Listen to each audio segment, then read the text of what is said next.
Welcome to the Capital Forum interview series. My name is Teddy Downey. I'm here with my good friend Bill Baer, former Assistant Attorney General at the DOJ, in charge of antitrust. And I think this is an incredible time. Well, thanks so much for doing this. Glad to be here. And this is just a truly incredible time to be talking about antitrust, really any kind of economic policy. Trump second administration. But I wanted to start it off. You're such a student of both the DOJ and the FTC.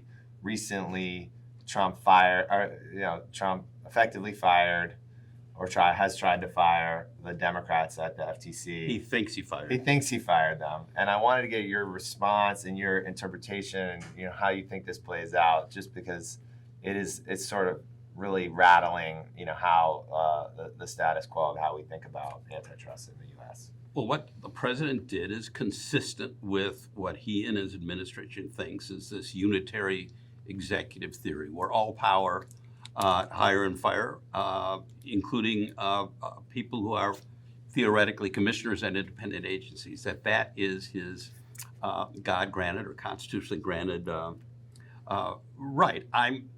The case law doesn't support him. It's possible the Supreme Court ultimately will, but it's a little bit of kind of, a 500-pound gorilla wandering around, the souvenir shop and smashing things. And I think it's not ideal. It creates massive uncertainty for career people. It creates uncertainty for the business community. And part of the Trump campaign was, I'm going to provide more certainty, and thus far, in my opinion, he has not. One of the things that really I have a hard time with about firing the Democrats on the commission is, obviously Congress thought there was a reason to have minority commissioners, and one of the reasons is to have some semblance of debate or different perspectives when it comes to these big economic issues, right, at these independent agencies. But who would join the FTC as a Democratic commissioner if you'll get fired at any moment by the president for not doing what they want? How do you have any semblance of any kind of debate or meaningful discourse? Right, you have to kind of sell your soul, right? I get to be a commissioner and have the honorable next to my title, but if you brook dissent or dissent, you're putting yourself at risk. So it really is taking these quasi-independent, quasi-judicial agencies and making them very much part of the administration. One of the interesting things is, there's legislation pending to take the Bureau of Competition at the FTC and just combine it with the antitrust division. And part of the argument against it is that, well, this is really an independent quasi thing with a different statute and has a certain measure of independence, which is long-term beneficial. You take away the minority commissioners, then what is the rationale for having a commission which actually isn't independent and is not independent? It offers no alternative to the antitrust division of the Justice Department. And one of the big issues, I think one of the big turn of events was that it seemed like Chair Ferguson was actually getting along with the Democrats to some extent for a while, and then the White House comes and fires them, even as they were coming to agreement on merger guidelines, on the HSR forum, on taking on big tech, a whole host of issues, including potentially RPA when Mark Metter was set to arrive at the FTC, Robinson-Patman Act enforcement, and now all of a sudden they're fired. There's tremendous uncertainty.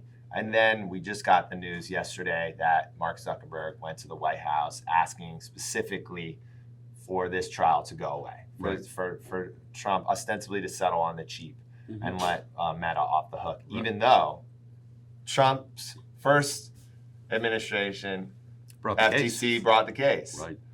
So would love to get your thoughts on, your reaction to all of this and how you sort of see this whole, White House control over this decision making ostensibly going forward.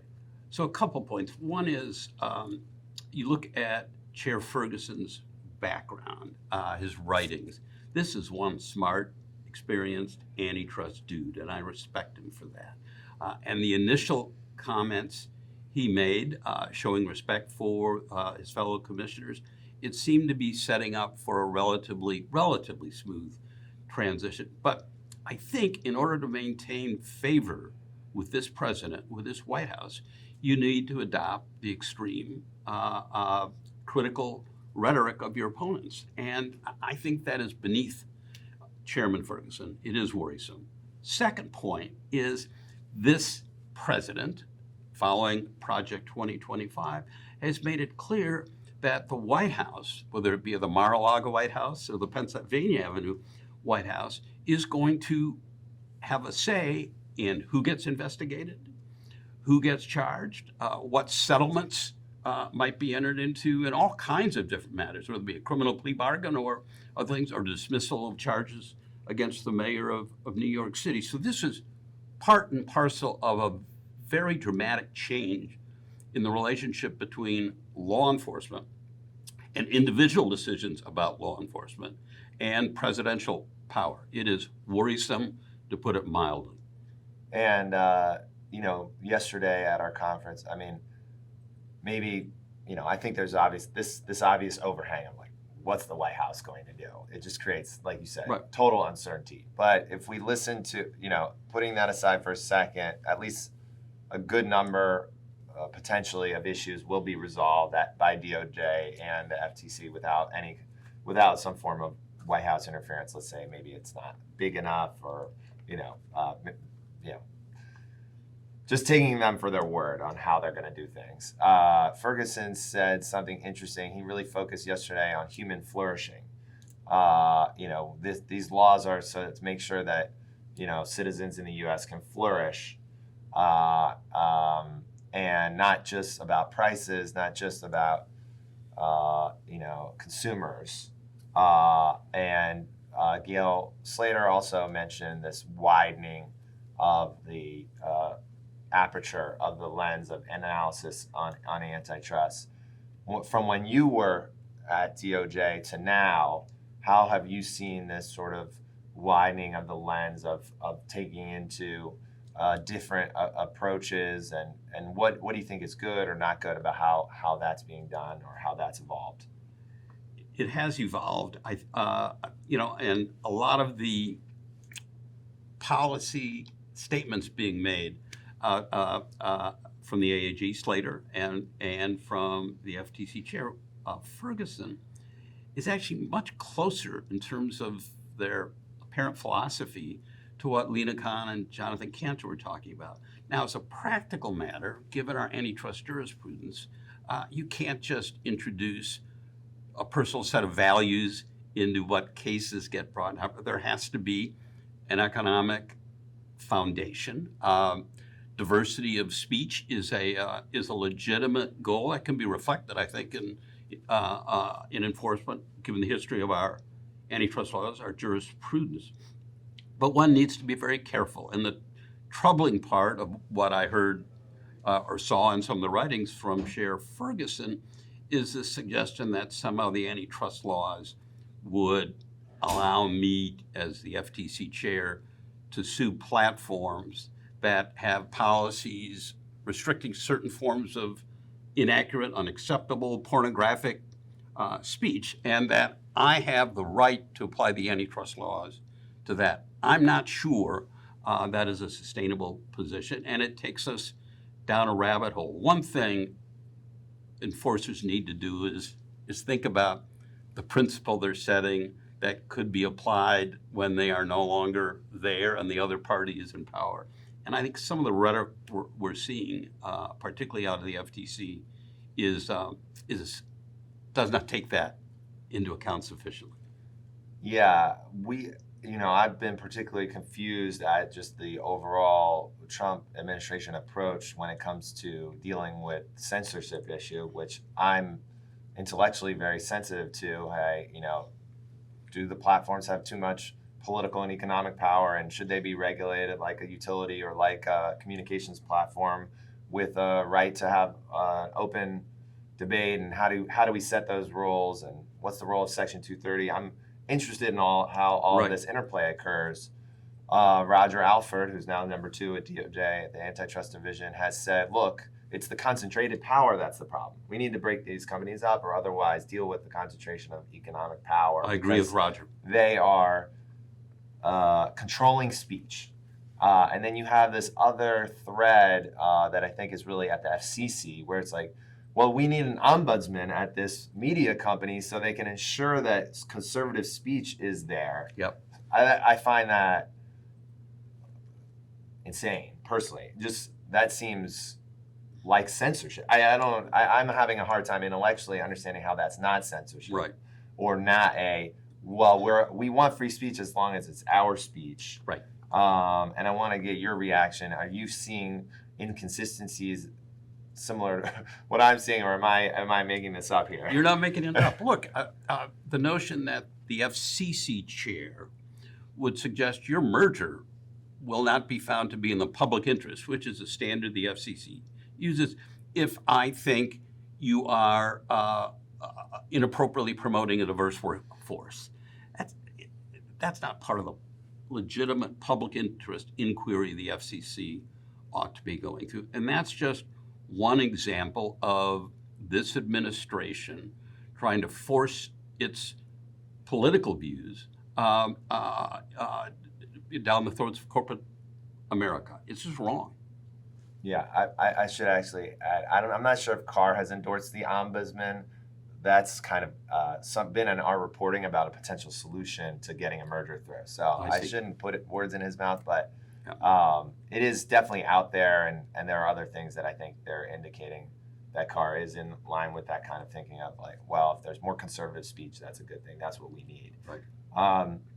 Now, and I want to stick on, I don't know how much you've thought about this, but it's something that really sticks in my mind when it comes to the Supreme Court and things like Section 230 and freedom of speech. Obviously, I have a media company, very important freedom of speech to me. However, over the years, it feels like the special nature of the media in the First Amendment protection has been sort of watered down by all companies having this sort of, well, we have free speech rights too. And that at the time when the Supreme Court said that, corporations have speech rights was very controversial. The Democrats at the Supreme Court thought it was an insane thing to do. But now it's sort of like being indoctrinated as sort of, well, this is what free speech is. What's your view on where the Democrats are on free speech? Do they need to get back to this view that, maybe we went a little too far with this corporate speech stuff? Or have you, and how do you see, or more broadly, how do you see this tension between Section 230 and free speech rights getting resolved? Because it seems like big tech just has their cake and eats it too when they say, well, we're a platform, we have Section 230 immunity, well, we're an algorithm, we're a media company, we have free speech rights. So we'd love to get your thoughts on like how do we fix this? How do we resolve this? Well, I think to start with, the Citizens United decision by the Supreme Court, which allows a corporation or an individual to spend unlimited amounts in our political discourse, is dividing us. Not so much Democrat, Republican, as super rich from the rest of us. And I think that is a problem. But going back to our earlier discussion, Roger Alford's point that, look, if a tech platform has too much power, it is a problem. And Section 2 of the Sherman Act is there to attack it. And that is what's going on. The worry is that a Elon Musk, Mark Zuckerberg may be positioned that they can backdoor the White House and result in either dismissal of cases or settlement on terms that actually don't further the public interest. That's my worry. And one of the things that, I'm curious to get your perspective on is when we had, this idea of sort of anti-monopoly, the anti-monopoly movement, and the ideas, these sort of Brandeisian ideas, have seemed to permeate both parties, and we're seeing this in administration policy, but we have not seen that in Congress yet. We have not seen Congress really do much in response to corporate power. They don't seem to be doing much right now either. And I'm curious to get your sense of has this dynamic changed? We have this unitary executive thing. If that had happened 20 years ago, Congress would seemingly be very affronted that there was this huge power grab by the president on their territory. I'm curious to get your thoughts on the interaction when you were, not to say they interfered, but just the dialogue, the way that ideas flowed at the antitrust division and in the administration, and then also in Congress. It seems like there's a real disconnect now. I'm wondering how that's different, or how you see that from your perspective when you were there. Well, I think things have changed from a year ago. Congress would have been outraged had Joe Biden attempted to do any number of things that President Trump is doing without challenge from the Republicans in the House and in the Senate. So the change is dramatic, and it's a little bit overnight. I came to D.C., joined the Federal Trade Commission in 1975 at the tail end of Watergate. And we saw how the White House had directed leniency towards friends and an enemies list toward people they disagreed with. Since that time, there has been a pretty decent firewall that insulates the Justice Department and the other law enforcement agencies from White House direction about who to go after, who to charge, who to avoid going after, and who not to charge. And Trump has suggested those rules don't apply to him, and you can see from his directive to the Attorney General and more generally that he's going to decide who wins and who loses under what is normally a law enforcement, independent, merits-based function. So I am terribly worried that he is distorting the law enforcement mechanisms we have to suit his political ends. And part of my worry is that a lot of this can go on behind the curtain. Suddenly a merger gets proposed and goes through smoothly. Who knows whether there was a Mar-a-Lago dinner party that influenced that, or suddenly a company is being targeted for investigation because they've given most of their campaign contributions to Democrats. We're not going to see the rationale for that. When you had that firewall separation for the White House and law enforcement, had to justify what it did in ways that it may not be required to do so under a Trump administration. And another thing that happened, big tech. There's so much rhetoric, and I think a consensus that big tech has too much power in both parties. And you heard that yesterday at our event. Both Chair Ferguson and AAG Slater said as much, that they want to keep their foot on the gas when it comes to that. But on the other hand, and I just keep coming back to this, you had big tech, in the front row at the inauguration. What kind of signal, does that send to, policymakers in the administration, decision makers in the administration, when they have that in front of them, even though they have their own personal views that obviously seemingly are, diametrically opposed with having them be in the front row? Well, the message being in the front row sends is tread lightly, I think. And it may mean with pending cases, let's pursue them, but find a compromise way out, which actually allows us to claim a victory when in fact we haven't restored a competitive status quo ante. Well, and we won't know. I mean, we can look at the objective terms of a settlement or a decision not to appeal, but how we got from all-out attack to these guys only deserve a slap on the wrist. That's a challenge. And what do you think? Maybe we can. This can be. I would love to get your thoughts on the, sort of two worlds that we might have. One where these cases keep going, right, and big tech has to go through all these trials and get remedies and potential breakup over the next, 4 to 8 years. I mean, some of these cases will take a while to play out. Already have. Yeah, and already have. Will. Yeah. Versus settling them on the cheap. I want to get your thoughts on, what's the danger of settling them on the cheap, and what's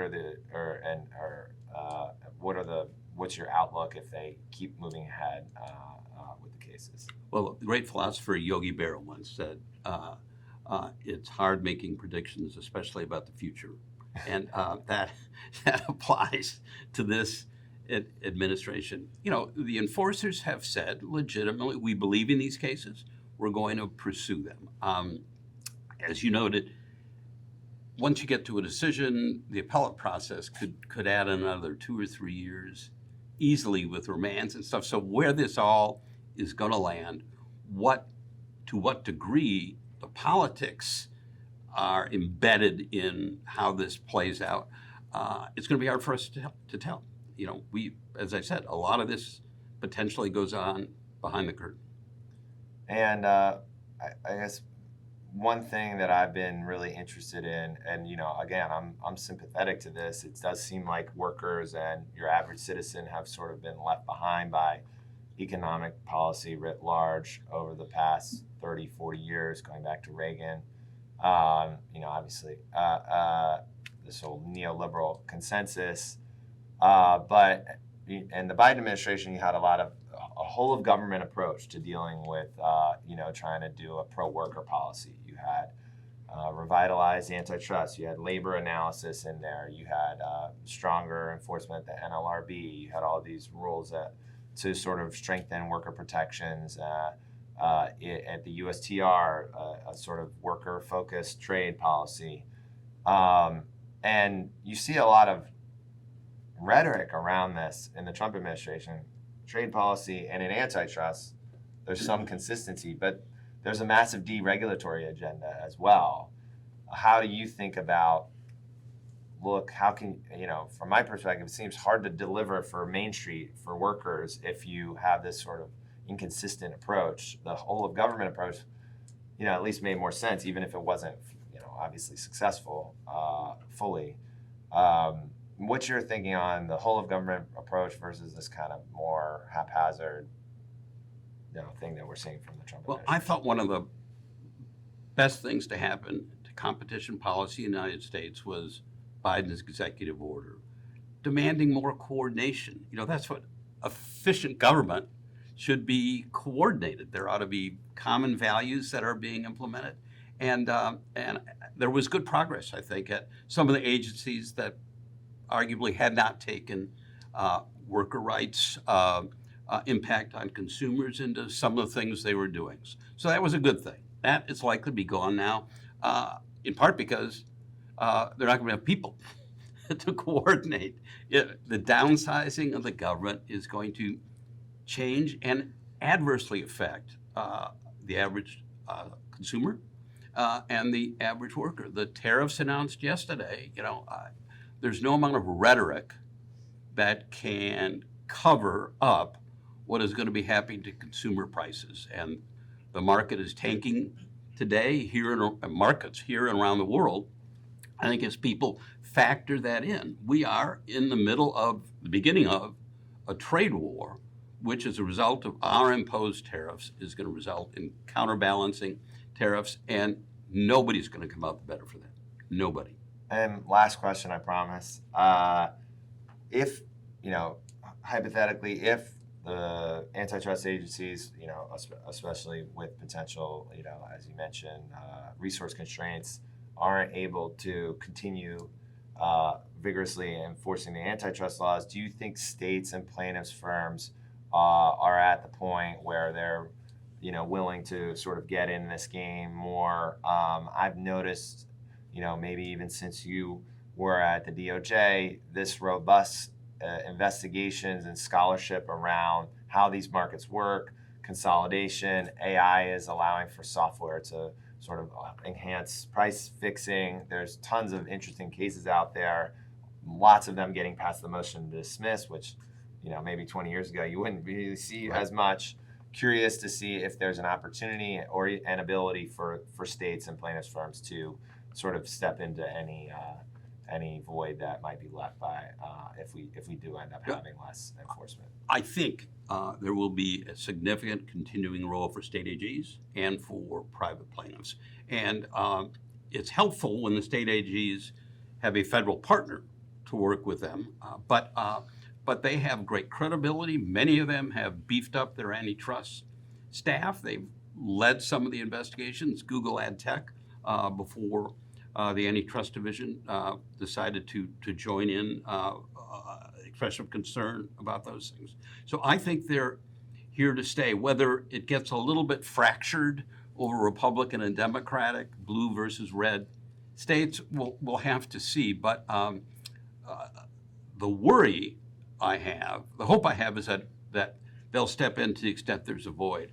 The worry I have is that if the federal antitrust enforcers don't want a particular matter to be investigated or challenged, that they will appear in court and oppose private actions, oppose attorneys general suing on behalf of their citizens, parents, patria, I think the term is. So I do worry about it. We'll have to see how it plays out. But again, a worry.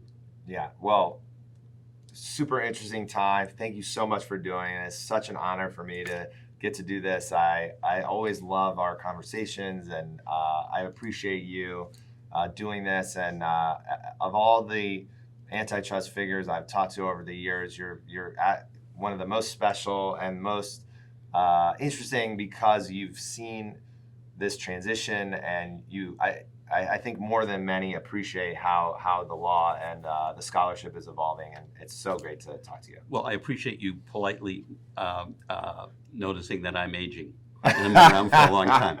But in any event, great organization, lovely to see you, and I wish you all the best. Yeah, thank you so much.